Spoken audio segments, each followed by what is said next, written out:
जय माता दी दोस्तों। साल 2026 का पहला सूर्य ग्रहण 17 फरवरी 2026 दिन मंगलवार को लगने जा रहा है। तो आज मैं आपको इस वीडियो में यही बताऊंगी कि यह सूर्य ग्रहण कब शुरू होगा और कब समाप्त होगा। क्या यह सूर्य ग्रहण भारत में दिखाई देगा या नहीं, भारत के अलावा और किन किन देशों में यह सूर्य ग्रहण दिखाई देगा। साथ ही आपको सूतक काल के बारे में भी जानकारी दूंगी कि सूर्य ग्रहण का सूतक काल लगेगा या नहीं। और बहुत सी महिलाएं जानना चाहती हैं कि क्या इस सूर्य ग्रहण के दौरान भारत में रहने वाली गर्भवती महिलाओं को भी नियमों का पालन करना है या नहीं। सूतक से लेकर ग्रहण काल तक उन्हें किन किन नियमों का पालन करना है। साथ ही उनके इस सूर्य ग्रहण को लेकर कई सारे सवाल भी हैं, जैसे क्या इस सूर्य ग्रहण के दौरान वह घर के काम कर सकती है या नहीं, वह खाना बना सकती है या नहीं, खा पी सकती है या नहीं, क्या वे इस समय दवा ले सकती है या नहीं। इसके अलावा वह जानना चाहती है कि इस सूर्य ग्रहण के दौरान क्या वह सो सकती है या नहीं, उठ बैठ सकती है या नहीं, क्या वह सूर्य ग्रहण के समय टीवी या मोबाइल देख सकती है या नहीं, क्या वह इस दौरान बाथरूम या टॉयलेट आदि जा सकती है या नहीं। ऐसे कई सारे सवाल हैं जो उनके मन में चल रहे हैं। तो आज मैं आपको इन सभी सवालों के जवाब इस वीडियो में देने जा रही हूँ, इसलिए लास्ट तक वीडियो को जरूर देखें। लेकिन अगर अभी तक आपने हमारे चैनल को सब्सक्राइब नहीं किया है तो जल्दी से सब्सक्राइब करके बेल आइकन दबा दें। साथ ही इस वीडियो को लाइक करें और ज्यादा से ज्यादा शेयर करें। तो आइए शुरू करते हैं। दोस्तों, 17 फरवरी 2026 को साल का पहला सूर्य ग्रहण लगने जा रहा है, जो कि फाल्गुन माह की अमावस्या तिथि को लगेगा और इस दिन मंगलवार है, जिस वजह से भौमवती अमावस्या का संयोग बनेगा। आपको बता दें, 17 फरवरी को लगने वाला सूर्य ग्रहण एक वलयाकार सूर्य ग्रहण होगा। इस दिन सूर्य अंगूठी की तरह नजर आएगा। इसे रिंग ऑफ फायर भी कहते हैं। हालांकि 15 दिन बाद दूसरा ग्रहण भी लगने वाला है। 3 मार्च को साल का पहला चंद्र ग्रहण भी लगेगा। 15 दिन के भीतर 2 ग्रहण का लगना अशुभ होता है। इसका असर जन जीवन पर भी पड़ता है। दोस्तों, सूर्य आत्मा का कारक होता है और जब भी सूर्य ग्रहण लगता है तो सबसे ज्यादा इसका प्रभाव व्यक्ति के जीवन पर पड़ता है। और बात करें इस सूर्य ग्रहण के समय की, तो दोस्तों, भारतीय समय के अनुसार इस सूर्य ग्रहण की शुरुआत 17 फरवरी की दोपहर 3:26 पर हो जाएगी और सूर्य ग्रहण की समाप्ति 17 फरवरी की रात 7:57 पर होगी। इस सूर्य ग्रहण की कुल अवधि 4 घंटे 32 मिनट की रहेगी। चलिए जानते हैं कि यह सूर्य ग्रहण कहां-कहां दिखाई देगा। तो दोस्तों, यह सूर्य ग्रहण दक्षिण अमेरिका, अर्जेंटीना, चिली, दक्षिण Africa, Antarctica, Mauritius, Tanzania, Zimbabwe, Zambia, Namibia, Botswana, Mozambique, Hind महासागर व प्रशांत महासागर में दिखाई देगा। हालांकि 17 फरवरी का लगने वाला सूर्य ग्रहण भारत में दिखाई नहीं देगा। यह सूर्य ग्रहण भारत के किसी भी शहर से दृश्य नहीं होगा। यह ग्रहण सिर्फ विदेशों में दिखाई दे रहा है।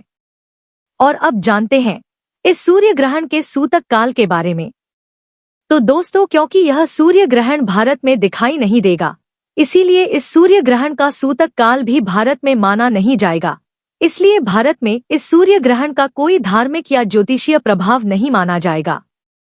लेकिन जिन देशों में यह सूर्य ग्रहण दिख रहा है, वहां पर इसका सूतक काल ग्रहण शुरू होने के ठीक 12 घंटे पहले ही शुरू हो जाएगा, जो कि सूर्य ग्रहण के साथ समाप्त होगा। क्योंकि यह ग्रहण भारत में दिखाई नहीं दे रहा है, इसीलिए भारत में सूतक के नियमों का पालन नहीं किया जाएगा। लेकिन जहां पर यह ग्रहण दिखाई देगा, वहां पर ग्रहण व सूतक के नियमों का पालन होगा। दोस्तों, ऐसा माना जाता है कि ग्रहण का सबसे ज्यादा प्रभाव गर्भवती महिलाओं पर ही होता है, इसीलिए उन्हें ग्रहण के समय कुछ खास सावधानी जरूर रखनी चाहिए। खासकर ग्रहण के दौरान उन्हें घर से बाहर नहीं निकलना चाहिए, उन्हें ग्रहण देखना भी नहीं चाहिए और सूर्य ग्रहण की किरणों के संपर्क में तो बिल्कुल भी नहीं जाना चाहिए, अन्यथा आपके गर्भ में पल रहे शिशु को नुकसान पहुंचता है। चलिए अब जान लेते हैं कि क्या भारत में रहने वाली गर्भवती महिलाओं को भी सूतक व ग्रहण के नियमों का पालन करने की आवश्यकता होगी या नहीं।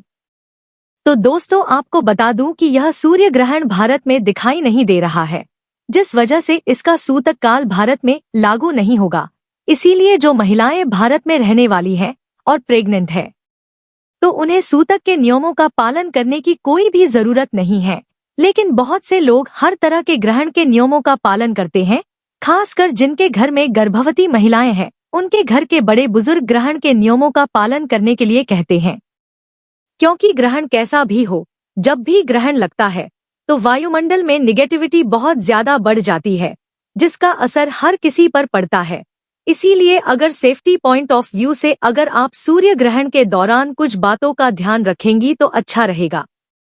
जैसे सूर्य ग्रहण के दौरान आप घर से बाहर ना निकले, किसी भी नुकीली चीज या धारदार चीज का इस्तेमाल ना करें। आप सूर्य ग्रहण लगने से पहले घर के सारे काम निपटाकर अपने कमरे में आ जाएं। साथ ही सूर्य ग्रहण के समय आप भगवान का ज्यादा से ज्यादा ध्यान करें और मंत्र जाप करें। चलिए अब जानते हैं कि भारत में रहने वाली गर्भवती महिला क्या घर के काम कर सकती है या नहीं। दोस्तों भारत में रहने वाली गर्भवती महिला हो सके तो ग्रहण के समय छोटे मोटे काम कर सकती है। आप बस नुकीली चीज का इस्तेमाल ना करें, अन्यथा आपको घर के काम करने की कोई भी मनाही नहीं होगी। और अगला सवाल है कि क्या वह इस ग्रहण के दौरान सो सकती है, नहीं उठ बैठ सकती है या नहीं। तो दोस्तों यह सूर्य ग्रहण भारत में दिखाई नहीं देगा, इसलिए इस दौरान गर्भवती महिलाओं को सोने की मनाही नहीं होगी। आप ग्रहण के दौरान सो सकती हैं और अपनी मर्जी के अनुसार उठ बैठ भी सकती हैं। और अब जानते हैं कि क्या भारत में रहने वाली गर्भवती महिला इस सूर्य ग्रहण के समय खाना खा सकती है या पानी पी सकती है या नहीं। तो दोस्तों जो महिलाएं गर्भवती हैं और भारत में है तो उन्हें इस ग्रहण के दौरान खाने पीने की कोई भी मनाही नहीं होगी। आप अपनी मर्जी के अनुसार खा पी सकती हैं, दवा पानी ले सकती हैं, इसमें कोई भी मनाही नहीं है। और अब अगला सवाल है कि क्या भारत में रहने वाली गर्भवती महिला ग्रहण के समय टॉयलेट जा सकती है या नहीं। तो दोस्तों गर्भवती महिला ग्रहण के दौरान टॉयलेट या बाथरूम का इस्तेमाल कर सकती हैं, इसमें कोई भी मनाही नहीं है। और अगला सवाल है कि क्या वह टीवी या मोबाइल देख सकती है या नहीं। तो दोस्तों भारत में रहने वाले गर्भवती महिलाओं को ग्रहण के दौरान टीवी मोबाइल देखने में कोई भी मनाही नहीं होगी। आप इस दौरान टीवी मोबाइल देखकर अपना टाइम पास कर सकती हैं या उसमें भजन कीर्तन सुन सकती हैं। और अब बहुत सी महिलाएं जानना चाहती हैं कि क्या भारत में रहने वाले गर्भवती महिलाओं के पति को भी ग्रहण के नियमों का पालन करने की आवश्यकता होगी या नहीं। तो आपको बता दूं कि जो गर्भवती महिलाएं भारत में रहने वाली हैं, उनके पति को भी कोई टेंशन लेने की जरूरत नहीं है। उन्हें किसी भी नियमों का पालन करने की आवश्यकता नहीं होगी। और अब जानते हैं कि जिन देशों में यह ग्रहण दिखाई दे रहा है, वहां पर रहने वाली गर्भवती महिलाओं को कौन कौन से नियमों का पालन करना है। दोस्तों जिन देशों में यह ग्रहण दिखाई दे रहा है, वहां पर रहने वाली गर्भवती महिलाओं को कुछ नियमों का पालन जरूर करना चाहिए। तो सबसे पहले हम जानते हैं कि क्या वह घर के काम कर सकती हैं या नहीं, खाना बना सकती हैं या नहीं, या खा पी सकती है या नहीं। तो आपको बता दूं कि हमारे शास्त्रों के अनुसार ग्रहण के समय किसी भी तरह की नुकीली चीज जैसे चाकू, कैंची का इस्तेमाल नहीं करना है और ना ही इस दौरान गैस जलानी है, आग नहीं जलानी है। इसलिए आप ग्रहण का सूतक लगने से पहले ही खाना बनाकर रख लें, क्योंकि सूतक व ग्रहण के समय खाना बनाने की मनाही होती है, खासकर गर्भवती महिलाओं को। और बात करें ग्रहण के समय खाना खाने की, तो दोस्तों शास्त्रों के अनुसार ग्रहण के समय खाने पीने की भी मनाही होती है, लेकिन जरूरत पड़ने पर सूतक व ग्रहण के समय यदि आप खाना चाहती हैं तो उसके लिए आप अपने खाने और पीने वाले पानी में ग्रहण का सूतक लगने से पहले तुलसी का पत्ता डाल लें। इससे उस खाने में और पीने वाले पानी में ग्रहण का दोष नहीं लगता है। और अब अगला सवाल है कि क्या गर्भवती महिला ग्रहण के दौरान उठ बैठ सकती है, सो सकती है या नहीं। तो दोस्तों शास्त्रों के अनुसार ग्रहण के समय सोना या पैर मोड़ना भी वर्जित है, लेकिन ग्रहण व सूतक का समय इतना लंबा होता है कि इतने लंबे समय तक गर्भवती महिला अगर लेटेगी नहीं, बैठेगी नहीं, तो उसे प्रॉब्लम फेस करनी पड़ सकती है। अगर आप अपनी इच्छा के अनुसार सोना या बैठना चाहती हैं तो गर्भवती महिला को चाहिए अपनी लंबाई के बराबर एक लाल धागा या मौली अपने घर के किसी खूंटी या कील पर टांग दें, या आप चाहे तो दीवार पर सेलो टेप की मदद से आप इस धागे को सीधा चिपका सकती हैं। बस ध्यान रखना है कि धागा मुड़ना नहीं चाहिए। और ग्रहण के समय अपने पास एक नारियल भी अवश्य रखें, इससे ग्रहण का कोई भी दुष्प्रभाव आपके होने वाले शिशु पर नहीं पड़ता है। चलिए अब जानते हैं कि क्या ग्रहण के समय गर्भवती टीवी या मोबाइल देख सकती है या नहीं। तो आपको बता दूं कि ग्रहण के समय गर्भवती महिला का टीवी या मोबाइल देखने में कोई मनाही नहीं होती है। बस आप अपने मोबाइल की थोड़ी सी ब्राइटनेस कम रखें और ज्यादा देर तक मोबाइल या टीवी का इस्तेमाल ना करें। आप चाहे तो ग्रहण के समय टीवी या मोबाइल पर भजन कीर्तन सुनकर अपना टाइम पास भी कर सकती हैं। और एक बात बता दूं कि ग्रहण का सूतक लगने से पहले गर्भवती महिला को अपने पूरे पेट पर तुलसी या हल्दी या चंदन का लेप लगा लेना चाहिए। इससे होने वाले शिशु पर ग्रहण का दोष नहीं लगता है। दोस्तों, ग्रहण का सूतक शुरू होने से पहले गर्भवती महिला को थोड़ा सा गंगाजल भी पी लेना चाहिए। चलिए अब जानते हैं कि क्या गर्भवती महिला ग्रहण के समय टॉयलेट या बाथरूम जा सकती है या नहीं। तो आपको बता दूं कि ग्रहण के समय टॉयलेट या बाथरूम जाने में कोई मनाही नहीं होती है। आप ग्रहण के समय टॉयलेट जा सकती हैं, इसमें कोई भी प्रॉब्लम नहीं है। पुराने समय में ग्रहण के दौरान बाथरूम जाने के लिए इसलिए मना करते थे कि उस समय घर के बाहर या खेतों में जाना पड़ता था, जिससे ग्रहण की छाया गर्भ में पड़ सकती थी। इसीलिए पुराने समय के लोग बड़े बुजुर्ग बाहर जाने से मना करते थे। लेकिन आजकल सबके बाथरूम घर के अंदर ही बने होते हैं, इसीलिए ग्रहण व सूतक के समय बाथरूम या टॉयलेट जाने की मनाही नहीं है। लेकिन फिर भी किसी का बाथरूम बाहर हो या छत पर हो तो वह ग्रहण के समय अपने आप को पूरी तरह से ढककर फिर बाथरूम जा सकती है। इसमें कोई भी प्रॉब्लम नहीं है। चलिए अब जानते हैं कि क्या गर्भवती महिला के पति को भी सारे नियमों का पालन करने की आवश्यकता है या नहीं। दोस्तों, ग्रहण के समय कुछ बातों का ध्यान व नियम सभी लोगों के लिए होते हैं। जो कॉमन रूल्स है वह सभी को फॉलो करने चाहिए। जैसे ग्रहण के समय खाना ना खाना, सोना नहीं, ग्रहण के समय किसी तरह का मनोरंजन ना करना, ग्रहण के समय भगवान का ध्यान करना, यह सारे नियम तो सभी को फॉलो करने चाहिए।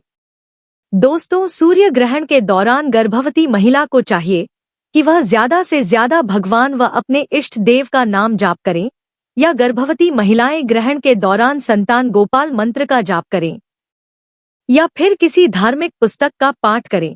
इससे आपका समय भी आसानी से कट जाएगा और आपको भगवान का आशीर्वाद भी मिलेगा।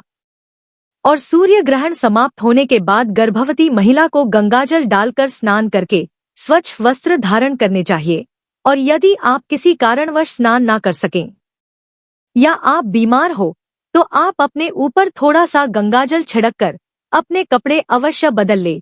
इसके बाद आप अपने घर को भी गंगाजल छिड़ककर शुद्ध करें, ताकि ग्रहण का नकारात्मक प्रभाव पूरी तरह से समाप्त हो जाए। और ग्रहण समाप्त होने के बाद स्नान करके अपनी इच्छा के अनुसार कुछ ना कुछ दान भी अवश्य करें। किसी जरूरतमंद को या किसी गरीब को अनाज, वस्त्र और धन का दान करें, इससे आपको शुभ फल की प्राप्ति होगी। तो दोस्तों, यह जानकारी आपको अच्छी लगी तो कमेंट में जय माता दी जरूर लिखें। और अगर आपका कोई सवाल है तो उसे कमेंट बॉक्स में अवश्य पूछ लें। और इस वीडियो को लाइक करें, शेयर करें और साथ ही साथ चैनल को सब्सक्राइब करें। धन्यवाद।